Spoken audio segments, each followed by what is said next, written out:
So we've got the Queen of Clubs, right? So we can take the card, put it here in the middle of the deck, just like that.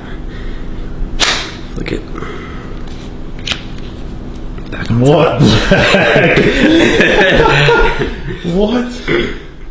We can take it, we can put it right here in the middle of the deck, just like that. Flick it a couple times. And it's back on top. You can put it all the way on the bottom. And flick. Bro. What's going on, everyone? So it's Saturday, November the 18th, and today is the day of NPC Nationals. What I wanted to do was, in light of my last sort of like rant in yesterday's vlog, where I talked about my next competition season, wanted to do a little chat just about bodybuilding in general and some misconceptions in the sport. So I'm actually gonna put the camera down. Okay, so in bodybuilding, unlike a lot of other sports, especially Olympic sports, you actually have two streams of competition. One stream, drug tests quite rigorously, so usually that's through urinalysis, maybe blood testing, and usually polygraph testing, which is another can of worms, but I basically see polygraph testing as sort of like a deterrent. If you're legitimately using, you're probably not going to want to have to try to fake and pass a polygraph test. Even though it's not the most accurate thing in the world, I think it does still reduce the number of steroid users that there are or might be from trying to just pass a piss test. It's like another barrier to entry sort of thing. And then you also have a stream of bodybuilding where they don't test and everyone knows they don't test. If you want to use performance enhancing drugs, this is the stream that you should compete in. In the general public, I feel like this is much less known. I feel like a lot of people think that, like in the Olympics or in other sports, there is rigorous testing in bodybuilding generally, and there really isn't. I see this sort of as a positive thing, because where you have these two streams, if you want to compete naturally, you can compete in the natural organizations, and if you want to use performance enhancing substances, then you can compete in the organizations that don't test.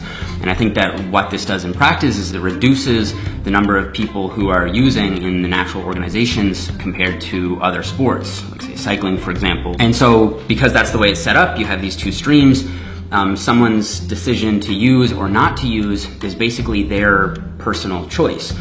There isn't the same ethical weight put on that decision as there would be in other sports where everyone is tested. As long as someone isn't using and competing in drug-tested federations, then they're not, a cheater or looking for shortcuts necessarily, or anything that you would tend to associate with steroid users in other sports. In my case, when I was 19 years old and doing my first bodybuilding competition, this is something I actually haven't shared on the channel before, but I had essentially made the decision to use anabolic substances at around 4 weeks out. My mentors and my friends at the time were basically saying to me, if you take this and that, and I forget exactly what it was, but I think one of the supplements was Winstraw, and they were basically like, if you use this, you have the genetics and you're in a spot now where I think you could win the whole show. And to me at 19 years old, this was extremely motivating to me, and I was basically like, you know what, I'll use it. I've put all this hard work and dedication into this show, and given everything I've put into it, it was basically worth it for me to just do it. It was just some pills I had to take, and then I would win, and kind of just on a whim decided that yes, I would do it. Now, as it turns out, it never got delivered to me, or they never came in, or what have you, so I just never ended up taking them. And I'm really glad that that happened just completely by chance, because it was after that I was basically introduced to the sphere of natural bodybuilding and was able to be very successful as a natural bodybuilder because of that sort of fluke decision. Now, if they had actually come in, I don't know if I would have actually taken them. My friend Alberto Nunez has a really similar story to this, where he actually had, I think, the bottle of pills or whatever it was in his hands, and he was going to use them, and he ended up flushing them down the toilet and became one of the most successful natural bodybuilders out there, at least in the online space. And he's always been a really big inspiration to me. And I'm sure a lot of other naturals probably share a similar story to this, where it's very tempting to want to use, especially early in your career when you see the potential that you have. However, I think that for me now, in retrospect, this decision should be made with a little bit more of an informed or educated perspective. And that's why I made my video on steroids, my Science Explained video on steroids, as a way to sort of show that there are negative health effects associated with steroid abuse, and this should be an informed decision that you make, not one that's sort of just made on a whim. One important issue around this is that it can lead to sort of a slippery slope. So while it's true that there are more and less healthy ways to use steroids in practice, not necessarily everyone using is really unhealthy and at risk of heart attack and all of this. What can happen, in my experience, is say you take something for your first show, you're always going to want to improve on that. And so I find what can happen is, instead of focusing on perfecting your training and your diet, you can become hyper-focused on the pharmacology. And basically what this means in practice is you just have to take more and more drugs to sort of make your physique more impressive from show to show. And I think that that can be a really big temptation and present a really powerful slippery slope for people. So as for the competition that we're going to, this is a competition that's in the untested stream, but that isn't to say that everyone on stage is using.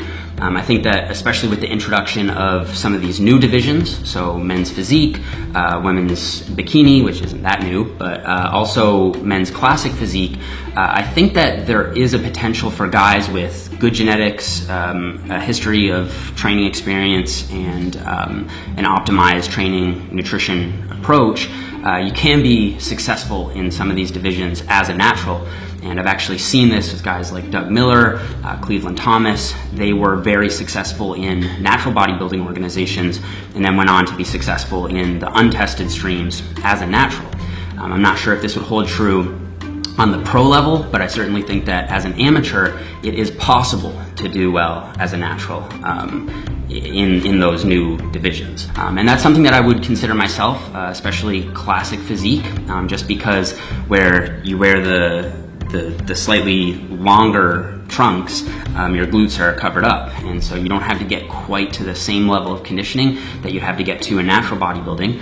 And it is a look that I like. It's a more vintage aesthetic look, and that could change as more people compete and as the division grows, but I think as of now you could be successful in those divisions as a natural. So anyway, I'm a huge fan of bodybuilding, whether natural or not, and I feel like I can draw inspiration and knowledge from all sorts of different athletes and be motivated by all sorts of different physiques. And so for that reason, I'm really looking forward to this show tonight, and I don't want this talk to come across in any way as being disrespectful. I have the utmost respect for anyone who gets on stage, especially at the national level, meaning that you're basically in the top tier of athletes in your country in the sport that you're competing in, which is very impressive to say the least. But given my reach here, and especially my potential to reach a younger demographic, I thought it would be nice to just share my perspective on the two streams in bodybuilding culture, and just let you guys know my thoughts on the matter. So right now, Rashawn, Stephanie, I think, and I are gonna go for a workout. So Rashawn's actually training legs today, so this is a special occasion. Did you know it was leg day? No. So anyways, guys, so yeah, we're gonna go hit that leg workout. There's actually a pretty sweet gym with like a lot of hoist machines and stuff in our Airbnb. So we're gonna hit that up very shortly, gonna grab some pre-workout, and we're gonna go train. So I'll check in with you guys in the gym.